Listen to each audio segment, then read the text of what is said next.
Next topic is uses of petroleum products. Now we will know about how petroleum product is used. First is petroleum gas. पहला जो बनता है petroleum product वो क्या है? Petroleum gas. अब इसका इस्तेमाल कहाँ होता है? It is converted into LPG. LPG means liquefied petroleum gas. ये जो पेट्रोलियम गैस आपको मैंने कल बताया था, रिफाइनिंग ऑफ पेट्रोलियम में सबसे पहले 50 डिग्री सेल्सियस पे क्या बनता है? पेट्रोलियम गैस बनती है. तो वो पेट्रोलियम गैस किस में कन्वर्ट कर दी जाती है? लिक्विड पेट्रोलियम गैस में. ठीक, एलपीजी में कन्वर्ट कर दी जाती है. Which is used as domestic fuel. यानी हर घरों में एलपीजी गैस का इस्तेमाल होता है, इसलिए उसको हम डोमेस्टिक फ्यूल भी कहते हैं.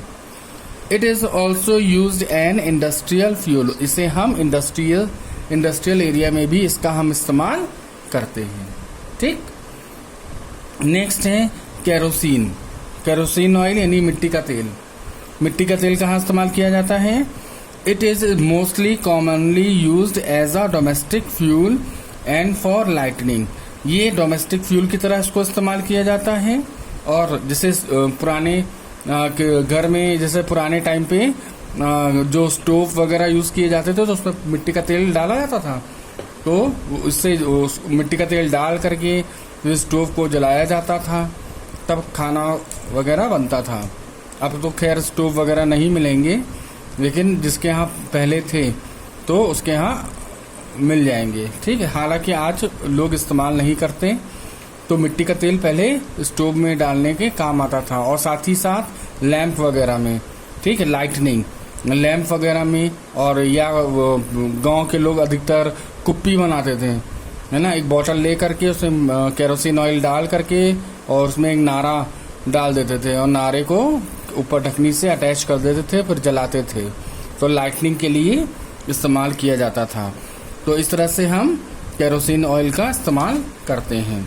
It is also used as a fuel in jet engines. Jet engines में भी एज अ फ्यूल हम इसका इस्तेमाल करते हैं. Next is diesel. डीजल क्या? Diesel is another fuel that is commonly used in vehicles. अब डीजल का इस्तेमाल हम लोग कहाँ यूज करते हैं? व्हीकल्स में यूज करते हैं. जैसे बड़ी गाड़ियां हैं, ट्रक वगैरह है ना. ट्रक है, लॉरी है, जो बड़ी गाड़ियां हैं वो डीजल से ही चलती हैं. अब कई कार भी ऐसी बनी हैं, कई ऐसी कार आई हैं जो डीजल से चलती हैं. तो कार भी हैं, कुछ कार्स भी हैं, और जितनी भारी वाहन हैं तो वो डीजल से भी चलते हैं. तो डीजल का इस्तेमाल हम एज अ फ्यूल करते हैं. It is also use to run generators and farm equipments.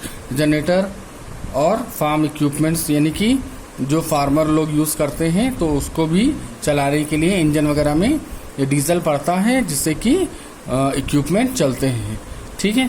तो डीजल का इस्तेमाल किया जाता है, इस प्रकार से किया जाता है. Next is lubricating oil. Lubricating oil क्या होता है?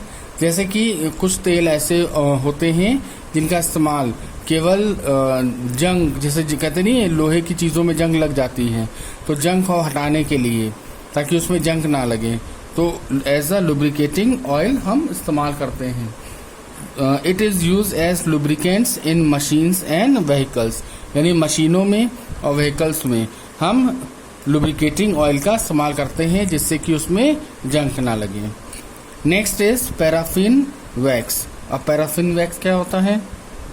जो मोम होता है, ठीक है, मोम निकलता है जो लास्ट में बॉटम में, जैसे हमने आपको जब बताया रिफाइनिंग ऑफ पेट्रोलियम में कि बॉटम में क्या बचता है? पैराफिन वैक्स बचता है.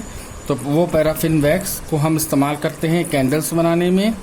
स्किन ऑइंटमेंट यानी कि त्वचा के कई ऐसे क्रीम वगैरह बनते हैं, या एंटीसेप्टिक क्रीम बनती है, तो उसको बनाने में हम पैराफिन वैक्स का इस्तेमाल करते हैं. जैसे वैसलीन आपने देखा होगा, तो वो भी किससे बनती है? पैराफिन वैक्स से बनती है. एंड मॉइस्चराइजर्स, ठीक है, जैसे हम लोग बॉडी लोशंस वगैरह लगाते हैं, तो इसमें हम पैराफिन वैक्स का इस्तेमाल करते हैं, जो कि एज अ मॉइस्चराइजर हम लोग अपनी बॉडी पर यूज करते हैं. ठीक. नेक्स्ट इज ब्यूटेमन और रेसिड्यू। ये क्या है? It is the most often used in construction of roads. ये ब्यूटेमन का इस्तेमाल हम अधिकतर करते हैं जब हम सड़क का निर्माण करते हैं। ठीक है, कंस्ट्रक्शन वर्क जब होता है सड़क का, उसमें ब्यूटेमन का इस्तेमाल किया जाता है, एंड फॉर पेंटिंग पर्पस, और जब पुताई का काम होता है। ठीक है, तो ये ब्यूटेमन है, इसका हम लोग इस्तेमाल करते हैं।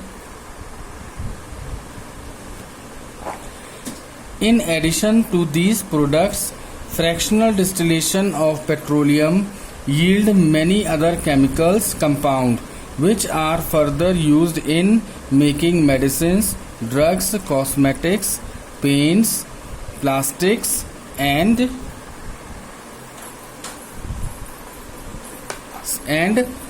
synthetic fibers.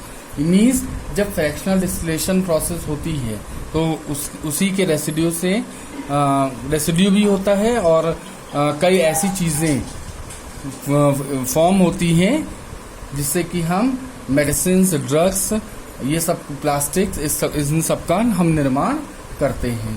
तो पेट्रोलियम के फ्रैक्शनल डिस्टिलेशन से भी बहुत सी ऐसी चीज़ें मिलती हैं जिनको हम अलग अलग तरीके से अलग अलग उसको कन्वर्ट करके किसी सब्सटेंस में कन्वर्ट करके उसका हम इस्तेमाल करते हैं, चाहे वो मेडिसिन हो, चाहे वो ड्रग्स हो, चाहे वो प्लास्टिक हो, चाहे वो सिंथेटिक फाइबर्स हो। तो कई ऐसे एग्जांपल्स हैं। तो ये सब फ्रैक्शनल डिस्टिलेशन से जो हमें मिलते हैं उनका हम अलग अलग तरीके से इस्तेमाल करते हैं। For this reason petrochemical industry is very important part of the country's economy. इसीलिए जो पेट्रोकेमिकल इंडस्ट्रीज है, यानी जहाँ पर ये पेट्रोकेमिकल इंडस्ट्रीज जहाँ भी खुली हैं, ज़्यादा मात्रा में खुली हैं या अधिक मात्रा में खुली हैं, तो उस देश की जो इकोनॉमी है वो काफ़ी वेल डेवलप्ड होती है, क्योंकि पेट्रोकेमिकल्स इंडस्ट्रीज में कई तरह के प्रोडक्ट्स बनते हैं। ठीक है, डिस्ट्रक्टिव डिस्टिलेशन होता है, फ्रैक्शनल डिस्टिलेशन होता है। तो पेट्रोलियम के, कोल के ये फ्रैक्शनल डिस्टिलेशन और डिस्ट्रक्टिव डिस्टिलेशन से कई ऐसे बाय प्रोडक्ट्स बनते हैं जिनको हम अलग अलग तरीकों से अलग अलग सब्सटेंस में कन्वर्ट करते हैं और उनका हम इस्तेमाल करते हैं। ठीक है, तो ये बाय प्रोडक्ट्स जो बनते हैं ये कई तरीकों से हम इसका इस्तेमाल करते हैं। Next is natural gas. Natural gas क्या है? Natural gas is found in the upper layers of petroleum wells. अब नेचुरल गैस ये जहाँ पेट्रोलियम वेल पाए जाते हैं उसी के ऊपरी लेयर में कौन सी गैस पाई जाती है? नेचुरल गैस पाई जाती है। It is mainly made up of methane. ये किसकी बनी होती है? मीथेन की बनी होती है। ठीक है, जो नेचुरल गैस है जो पेट्रोलियम वेल्स के ऊपर पाई जाती है वो किससे बनी होती है? मीथेन से बनी होती है। It is transported through pipes. इसे पाइप के द्वारा क्या किया जाता है? ट्रांसपोर्ट किया जाता है। The highly compressed natural gas is called CNG। और सबसे ज्यादा कंप्रेस्ड नेचुरल गैस क्या कहलाती है? CNG कहलाती है। जैसे कि इसका फुल फॉर्म ही है CNG, मतलब कंप्रेस्ड नेचुरल गैस। ठीक है, तो हाईली कंप्रेसिबल गैस CNG भी हमको वहीं से मिलती है। अंडरस्टैंड? तो these were the products of petroleum. Next है यूजेस ऑफ नेचुरल गैस। अब हम नेचुरल गैस का इस्तेमाल कहाँ कहाँ करते हैं? It is used as a fuel to run vehicles. हम जैसे कि व्हीकल्स में एज अ फ्यूल इस्तेमाल करते हैं जिससे कि वाहन दौड़ते हैं यानी चलते हैं। ठीक है, तो हम जैसे आजकल देखिए CNG हर व्हीकल में, चाहे 4 व्हीलर है या कोई भी है, टैक्सी वगैरह, सब CNG किट उसमें लगी आ रही है। तो उसमें कंप्रेस्ड नेचुरल गैस पड़ती है, जो नेचुरल गैस का इस्तेमाल हम एज अ फ्यूल करते हैं। और आजकल ये बहुत इस्तेमाल की जा रही है। क्यों? क्योंकि ये इन्वायरमेंट को हार्म नहीं करती। ठीक है, इको फ्रेंडली है। इसलिए हम इसका इस्तेमाल ज़्यादा से ज़्यादा करते हैं। It is use as domestic fuel, PNG और पाइप्ड नेचुरल गैस। इसका इस्तेमाल हम डोमेस्टिक फ्यूल के रूप में भी करते हैं। PNG, LPG तो आपने करते ही हैं, कई जगह PNG का भी इस्तेमाल करते हैं। PNG मतलब piped natural gas. It is used for power generation. अब पावर जनरेशन में भी इसका इस्तेमाल किया जाता है। नेक्स्ट है, it is used as raw material for producing many chemicals, fertilizers etcetera. अब इस नेचुरल गैस का इस्तेमाल कई रॉ मटेरियल्स हैं उनके निर्माण में किया जाता है, जैसे कुछ केमिकल्स हो गए, कई तरह के फर्टिलाइजर्स हो गए, जिनका इस्तेमाल हम नेचुरल गैस से करते हैं। CNG is considered as a clean fuel as it does not produce any toxic gases and non-polluting। अब CNG को हम क्या कहते हैं? सबसे क्लीन फ्यूल। सबसे क्लीन फ्यूल किसको कहते हैं? CNG को कहते हैं। क्यों? क्योंकि इसमें से किसी भी तरह का टॉक्सिक गैसेस नहीं निकलती। टॉक्सिक गैसेस यानी कि जो हार्मफुल गैसेस हैं, जो कि हमें या इन्वायरमेंट को नुकसान पहुंचाती हैं, तो ये टॉक्सिक गैसेस CNG से नहीं निकलती, तो इसलिए इसको हम क्लीन फ्यूल कहते हैं। ठीक, और ये नॉन पोल्यूटिंग होती है, यानी ये इससे प्रदूषण नहीं होता। अंडरस्टूड?